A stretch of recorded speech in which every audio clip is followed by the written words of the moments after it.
night, you talked about, how much you guys have had to chase games.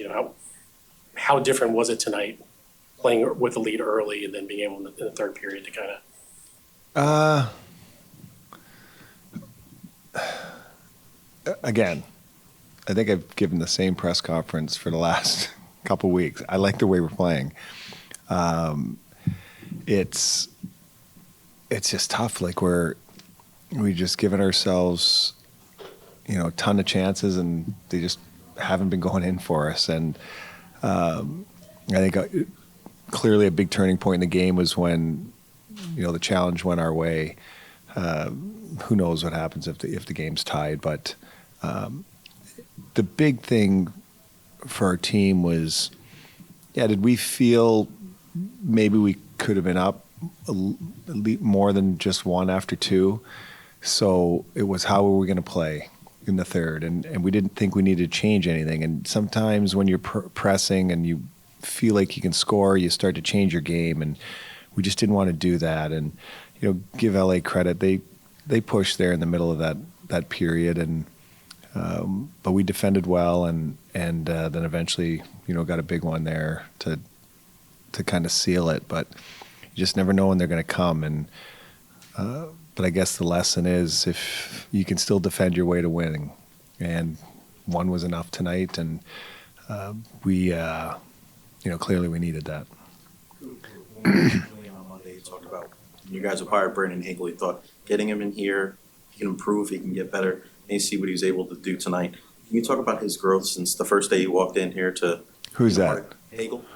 Oh, well, again, you look at a couple years ago when he got traded here, could he have foreseen, he'd be playing for Team Canada in 2025? I don't know if any of us would have foreseen that.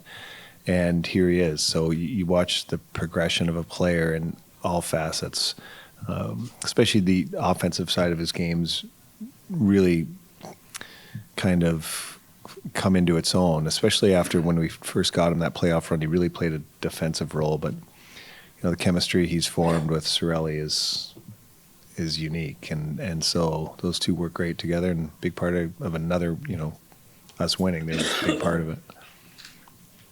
How key was Andre tonight coming back from illness in Los Angeles today while you guys found your scoring? Yeah, well, you need that. I mean, goalie's a big part of the team, and the worry was, he hadn't skated in 4 days, so this morning was the first time he touched the ice, and just wanted to make sure that we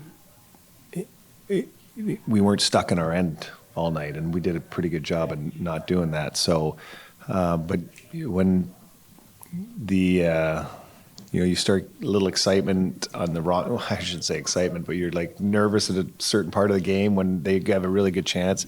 He looked really calm in there, so it was great to see.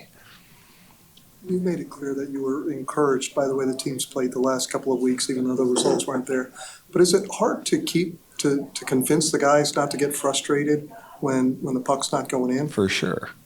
And I think you look at the first 3 months of the season, and scoring wasn't that difficult. And we were probably scoring more than we should have. And now, the month of January, and I would sit here and say the travel, the schedule, we'd played, what was it, like 14 games in 24 days and 3 different time zones, 10 on the road. And I would say fatigue probably played a part of it. But I did like the way we were playing. And we just, as I said earlier, we were probably scoring more than expected, and then we started scoring way below expected.